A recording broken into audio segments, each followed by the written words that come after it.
Hi there, my name is Chris, and welcome to my YouTube channel, where tonight we'll be discussing Love After Lockup. This is Season 2, Episode 5, Secrets and Cellmates. You guys, thank you so much for subscribing to me, for already liking this video, for giving it a thumbs up, even without watching it, because you know it's going to be good, honey. This is a very good season. I'm glad we're talking about it. It's a nice bridge, you know, in between 90 Day Fiancé ending and 40 billion other television shows that are starting right now that I'm watching. It's like I can't even keep up. I am drowning. And there's only one person that can save me. Aquaman. That's right, Aquaman. Oh, Jason Momoa. Yes. Save me. I can't swim in all of the TV. My DVR is flooded. And so is my panties. I just need him to lay on me like a gravity blanket and play with his like scar in between his eyebrow. I know he's married to like a very beautiful woman. This isn't right what I'm saying. I'm really just talking about Aquaman. Okay, so let's get into this episode. The first throuple would be Megan, Michael, and Sarah. Honey, okay, so it starts off Megan wide awake at her parents' house. She knows on the website that Michael has been released, but he has not called her yet. That's where we pick off. And she's wondering why. It's very rude. Her brother comes downstairs. Like, he has not ever thought this was a right idea, nor has he had any faith in it. So he's like, right? Okay, so, right, and he hasn't called you, and this is after he, like, told you not to come on the airplane, and you're still, okay, I'm gonna make my oatmeal. We cut back to Michael, and he's with Sarah, of course, wearing his king shirt, and she's wearing the queen shirt, although now we know who his real queen is. God, what a great reveal after all of that. Sarah has no idea that Michael hasn't been faithful, but she has to have an inkling, right? Just because, like, she's met him. So they show up to Michael's house, and Michael's mom, Sam, is quite a treasure. She's just like seen everything, honey. She still loves her baby boy, and she's warmed up to Sarah, but it took a minute, and I understand why. Sarah, by the way, like, is nice enough to Sam, but like changes her whole way she talks, of course, just like layers on some sort of black scent that is offensive. And also weird because we've been hearing how you've been talking this whole time. Not to cross-reference, but like on the tell-all from 90 Day Fiancé, Lyda wore blue contacts in and out. Just would wear them and not wear them. And it was so weird because I was like, you know, we know what color eyes you have. And I want to be like that to Sarah, like, this is episode 5. You know, we know how you talk. No wonder why Megan is his queen. You know what I'm saying? Like, he says a bunch of stuff that he can't love Sarah and like be for Sarah the way that Sarah wants him. And you know what? I kind of get it. But the other side of me feels like, but Michael, are you just saying like monogamous? Because Megan also deserves that too. She's a virgin. Oh my God. Speaking of virgins and crossover TV moments, The Bachelor. Okay. So, you know, after Mike's mom's been like, Sarah, whatever, she's grown on me. We also are introduced to Michael's sister, Dajana. And she's super cute, and she's like, has a boyfriend, and Sarah's like, I'm gonna go pick up your boyfriend with you. And so they hop in Sarah's car, right? God bless, like little white car, you know, just like, God bless. And then it's like zoom off, zoom, zoom, zoom. And then like the minute like the car's gone, like Michael like picks up a phone, like FaceTimes Megan. Hey boo, like turn around, show me like that pose, show me that booty. And like Megan is like, not for that. That's not on her agenda to like turn around like that. She was like, oh, no, okay, I don't have a butt. Which I also am like, do you not have a butt? I mean, I don't have a butt, but do you not have a butt? Let's see it. Let's see it, let's talk about it. Then Mike's mom, Sam, joins in. She's like, hey Megan, what's up? And she has the air of just like, you know what, I'm meeting another one and this won't be the last one. And that's exactly what she says. Just like, he's like constantly using tissues and each tissue is a woman and he just like uses it, throws it away and like one popped up again. So it's like, you know, sometimes I say I'm nice to the tissue. Well, the tissue's there. She's just like, I ain't gonna blast him out. I just don't want to be in the middle of it, which I get. Like, she's just like, that one, I'm sure, has like put her through hell and back with like all of his shenanigans. And like, the women is just one part of it. Then on the phone, Megan's like, so you're like at your parents' house, you know? And he's like, yeah. And he's like, and I'm gonna go to New York and see my daughter. And she's like, yeah. He's like, who's gonna drive you to New York? And he's like, Sarah. And it's like, bum, bum, bum. Because he has not told Megan that Sarah was like part of the driving to New York equation. person. Like Megan maybe could have thought that that's probably it, but it was like not said to her in a way that also coupled with her not getting on that plane just meant that like that Sarah was there, that he didn't want Sarah and her to meet, that like that was what was happening, and that he was being manipulative of the situation and not telling her those things, and then that made her feel like she can't trust him, which is exactly what she should feel, because she cannot trust him and she has feminine intuition. But God bless, just always trust your feminine instincts around this, because you're usually right, and where there's smoke there's fire, and as you can see, you should always trust your feminine instincts. Anyway, so he's like, you don't trust me? I hate men, such gaslighting. I wish someone could just be like, yeah, I just picked you up from prison. So yeah, I don't trust you 100% and I don't know why you think I should. What? So then Sarah comes back, and then like the minute Sarah's like car pulls into the driveway, Mike's like, oh, gotta go, Megan, gotta go, bye-bye, bye-bye. You know what I'm saying? Just like hangs up, like throws the phone like in, I don't know, the bushes or whatever. I'm not like that, but like kind of like that. And then like Sarah pulls up with like his sister's boyfriend, and then he's suddenly like in that boyfriend's face, like, have you tried to smash my sister? And that boy is like, yeah, we have. I love that part. I just like a small part that made me happy. Then Sarah thinks that, I don't know what Sarah thinks. Sarah thinks that they're just gonna like be like, all right, guys, and like the end of Grease, they're all gonna get in the car and drive into the clouds and like saying goodbye to everyone. That's what I think Sarah thinks happens. The end of Grease, which also made no sense. Like that's the end of the movie. The end of the movie is Olivia Newton-John and John Travolta get into a car, and then suddenly the car just starts to drive up like a plane into the clouds. It's like heaven. Like, did they both die? No, anyway, so why am I talking about this? Because what ends up happening is Michael's friends come over, and guess what? Michael is a rapper, wants to be a rapper, is a rapper, trying to be a rapper, surprise, surprise, thinks he's a rapper, okay? And while he's home, he might as well go to the studio and lay some tracks down. I don't know, honey, like put up some beats. I'm not quite sure what he wants to do. Drugs, fuck other women. So what happens is Sarah's like, what? You what? You're gonna go? And he's like, I'm gonna leave up in here and like go to the studio with my boys. My boys.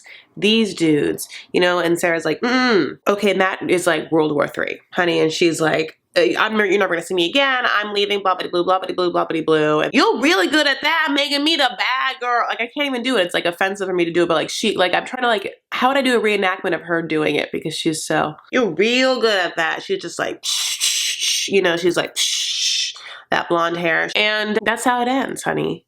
Upset. Okay, let's go on. Caitlin and Matt. I mean, I don't know. Here we are in the car again. They are worn out from like all of the effing. You know what I'm saying? She like keeps joking about how many babies she has on her, like 12 or something. I think it's so funny to be like, oh, your sperms and me, we made babies. Fetuses are inside my body. Yay! Ha ha! She just keeps joking about this, and it's just like, yeah.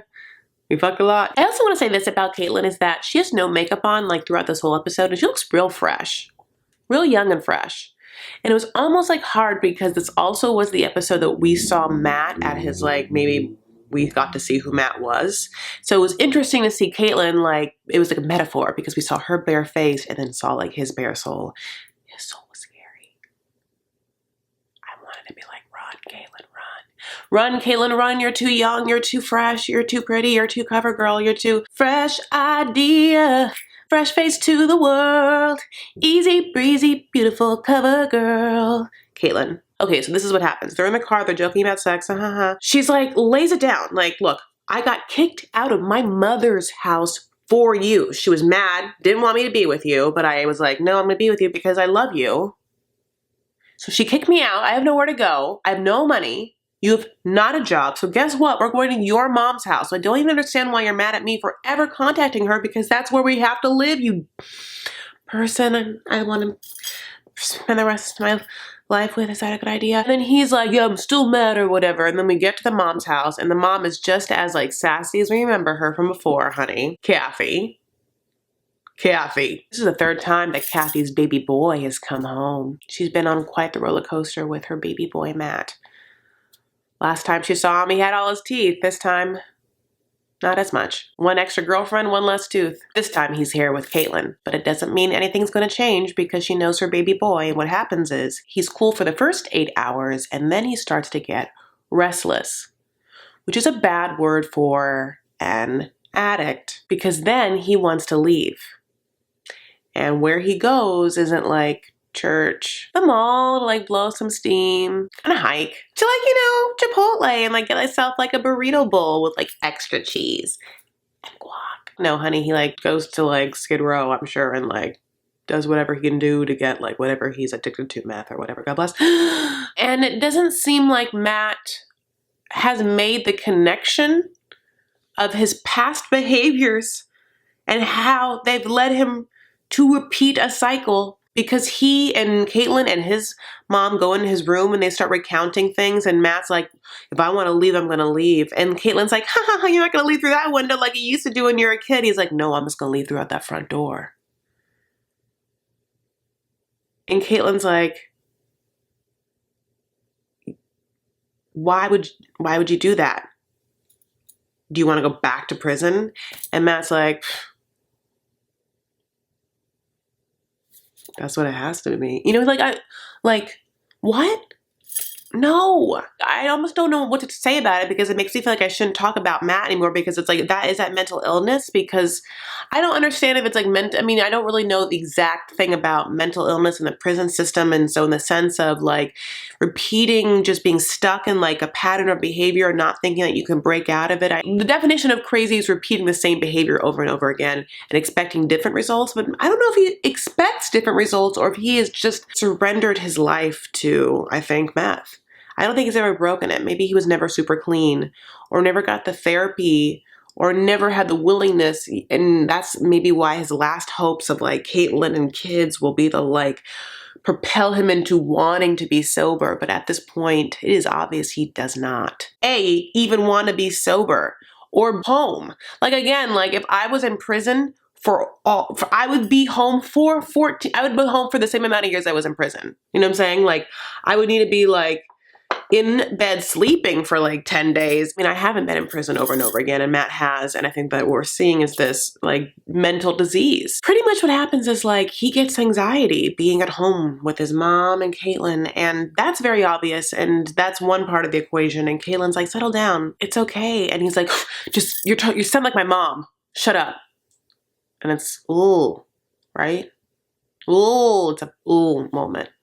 You're just like, Caitlin, run. So in the later part of the episode, they go to like the dentist to see about that tooth. They go through the process of getting the tooth, and you're like, oh my God, thank God. But then it's revealed the tooth is going to be $5,000, and Matt can't/doesn't want to pay for it. So, like no judgment. I don't think he probably can. And so they just leave. And I was like, wait, isn't that dentist who just got that free time on the show just going to give him the goddamn tooth? Give him the tooth! Well, if I saw that doctor's face, and if that doctor gets a Chiron on this show, then that man gets a free tooth. That's just business. That's just TV business. Okay, next couple is Brittany and Marcelino. I want to like say Marcelo every time, and it just like drives me crazy. So we open on them at lunch. Like, it's a beautiful lunch, and it's like, table for 3. We are coming after the like storm of Marcelino's like very controlling and very domineering behavior that Brittany is aware of. But she drops, we're going to lunch with my old bunkie bestie, bunkie. Like if they were in camp together, but no, they were in jail together. Her friend Sasha. Sasha is not there yet. And Marcelino makes it known that he does not like waiting, because what? Military time. They got there at 1300 hours. You know what I'm saying? Like, and it's now like 1300 hours and like 10 minutes. And like, I don't know how military time works or whatever. And like, guess what? Their third party isn't there yet. But then Sasha sits down, and Sasha is beautiful, like Latina. And I know why Sasha's late. It's because of her makeup. Like, girl had to like contour, and like girl had to put on like very intense false eyelashes. They do look great, and her hair looked great. I really, really liked her. They're very close friends and made me happy. They're both very cute. And Marcelino just looks at them and starts, he already was already at a 10, and he goes to like a 14, I think, thinking about them. Like, they have sex, she's hot, like, oh my God, like, she likes her better, like, my dick is small. Like, I have no idea, like, I can't please them the way they can please each other, they're girls. It also probably is turned on, but then, like, is super aggressive and super defensive already to Sasha, who's like, hi, nice to meet you. And he's like, why are you late? Was there traffic? And she's like, no, actually, I live really close. It was really convenient. And he's like, oh, then it's nice for you to grace us with your presence. Whatever he says or whatever. And she's like, okay? And then he like just keeps trying to like jab her that they're not very close friends because they're friends on the inside, was fake because they were forced to be in such a place. And she's like, no, quite the contrary. We're actually very, very close because we went through this very intense thing together. Can you imagine that? Can you imagine going through something very intense, person that used to be in the army, and like going through it with sisters or brothers probably, and you like being close to them for the rest of your life because you've been through like a war together? You can probably imagine that. This is what she said to him, but she did not say this to him, but this is what I think he should think. And that's why they're close. And also like Marcelino is just like probably like, I don't think maybe they boned, I'm not quite sure. Like maybe they boned a couple times just like in their Victorian Cellmates kind of way, but like we find out that that's not who Brittany like had as her like girlfriend in college. I mean, sorry, college, girlfriend in jail. Because Sasha did feel like a college friend. Girlfriend in jail. Like, and I knew that because I felt like we were probably going to see a lady that was like a little more masked, which is true. This must have been a really uncomfortable, I addressed this in the live, uncomfortable lunch because as a feminist and as a female, if I was at a lunch with my girlfriend and she just introduced me to her boyfriend and he was A, that mean to me, B, that controlling, or C, that aggressive and vicious, and then she didn't say anything and then he just kept saying things and I just had to be there, like it would not be a good look. I'd be like, I mean, this isn't for real, right?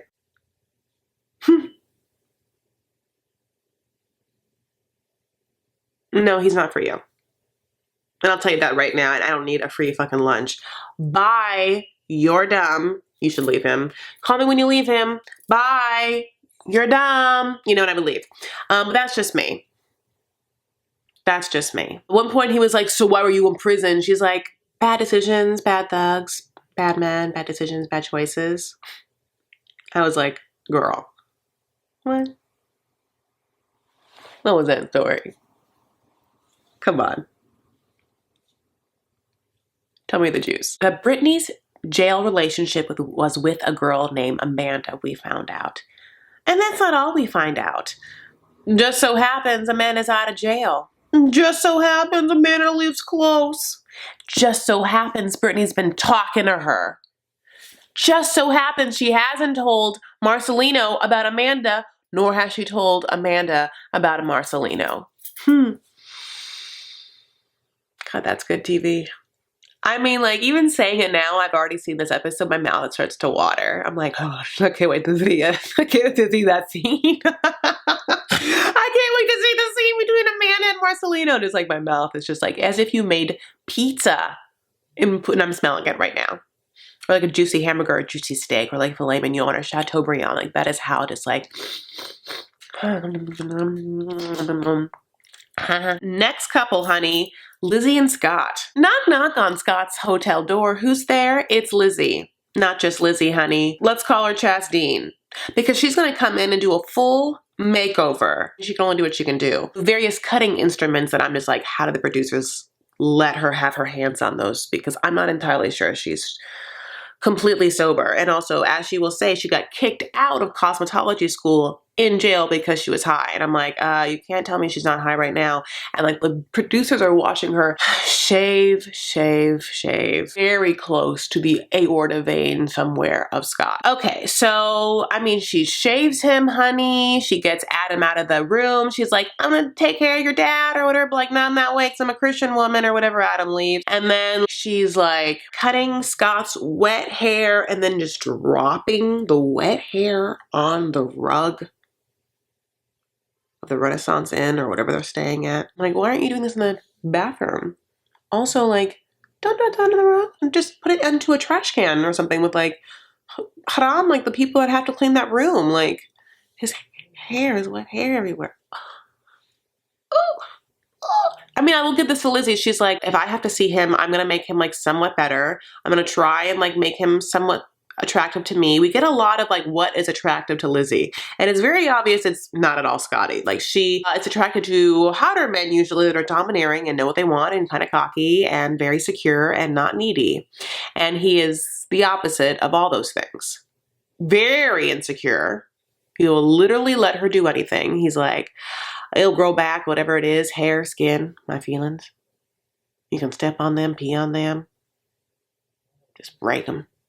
But they'll grow back every morning. She knows she can do whatever she wants to him, which means like literally almost cut his neck, but she doesn't. She actually gives him a makeover, but it looks pretty good. I mean, here's the thing, at the, like, I don't know what's happening back here, like the nape of his neck like was cut in a weird way. I didn't really understand like when it was like very angular, but I've never shaved a man or whatever, so like the fact that she did that, fine. And like she gave him a goatee, which is like fine, and she cut this, which was cool, and then she like gave him like a little something on top that was like a little bit like longer, and I was like, okay, you know, even if you are a high Lizzie, like he looks better. He definitely looks better. He looks younger, he looks healthier. Okay, so after they're done, a really horrible moment happens where they kiss. Every time they kiss, it's absolutely horrifying, but this happens where she's like kissing him and he's just like a dead fish. He's just like, and she's like, okay, I'm gonna let you lead the kiss. And when he leads the kiss, he's just like,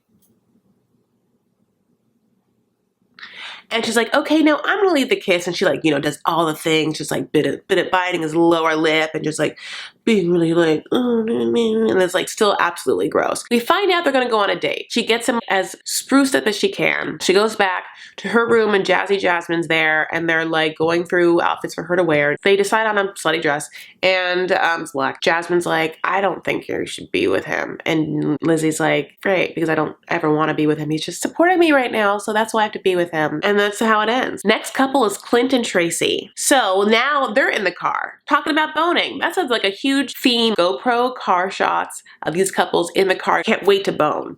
You know, like, and they're also can't wait to bone. She looks great after her. Other theme, makeover. Clint and her on the way to their fancy dinner. And they step into a restaurant that looks really nice. And he points out that there is macaroni and cheese on the menu for $13. 1-3. And this one looks fancy. Has like jelly on top or something like that. This ain't no normal Boston Market mac and cheese. He and her talking, and it's all like so flowery. Like, this is the best day of our lives, and honey, we're so in love, and we're gonna have kids, and look in the future, and like we gotta have kids in 2 years, and you're gonna get a bigger car, trade in your car now, and oh my god, the future is so bright, you and me and all our kids or whatever. And Clint's like getting like bigger and his heart's like growing, like, oh my god, like the Grinch. Not like he was ever the Grinch, but it's like growing. You can see him like getting so, he's like, I just gotta get up. He gets up, he's like, I just gotta go calm down for a second, you know, and he goes, calms down in the hallway. Definitely cameraman on him, and the minute he gets up, Tracy has that drink girl and she is slurping the last slurp. She's getting that straw in there into the ice cube and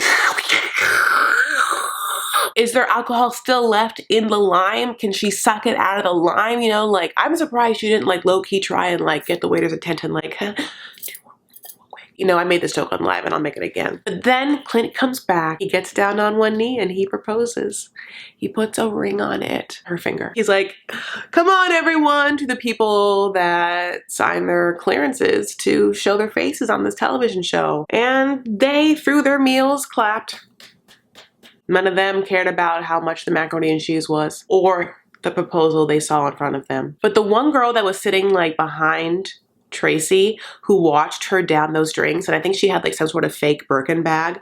I saw her looking clocking Tracy, just being like, I liked it. After the proposal, like one of the guys is like, how long have you guys known each other? They're like, well, we've known each other for 6 months, but we just met today. And then he's like, just met today, man, that's crazy. To Clint, he's like, well, you must got game. And Clint is so excited to be like, I got game. And then he says, I get to be Tracy's first husband. Oh, and last. But he shouldn't have really added the and last, because we all know that's not true. But congrats on the first. Lots of people get excited to be first. Some people say first in the comments. Maybe you will be that person in these comments below this video saying first. It's a great thing to be first. But don't always expect that if you're first, that you'll be the last as well. That's just common auction knowledge. I think that she makes him feel like a man, like masculine, like horny, you know, and I think that like he just feels like he's taking care of her, and she's like, you know, like, thank you, baby, you know, and then it's like get in that hotel room, and she like, before she even gets in the bed, she jumps on the bar, which is quite a sign. By the way, God bless. And I'm surprised we didn't see her take some shots. Like, where's the bed? They go into the bed. The bed has like some sort of like French gold, very ornate heading. And then she just like starts riding him on the bed. Just riding, pulls up that zebra skirt, honey, and just starts riding the man. And it's like, oh, you guys have to leave the room. And then they cameramen leave the room, but like not the suite, and they just like pick up their sex noises, and that's how the episode ends. Anyway, thank you so much for watching. My name is Chris. If you don't already, please follow me on Instagram and Twitter. I am at Chris L. Farah. The L is for lipstick, honey. Right now I'm wearing that Charlotte Tilbury. I'm back to like that Secret Salma. Secret Salma. I always appreciate your likes and comments, and if you haven't yet subscribed, go ahead and talk to me in the comments. I try and write back, and I love to engage, and I love talking to you all. Thank you so much for your warm and sweet, sweet comments. They mean the world to me, truly. Also, this is a recap, and sometimes I do lives, and if I do a live, I don't get to edit, so I just like free think, and sometimes I eat, and sometimes I chill, and sometimes I talk to you guys, and sometimes it's hard for me to talk and read the comments if I don't have someone telling me what comments are. I'm just kind of like still learning this whole game. You know what I'm saying? Thanks. Be kind to yourselves and each other. Stand up for what you believe and make art. Okay. Bye.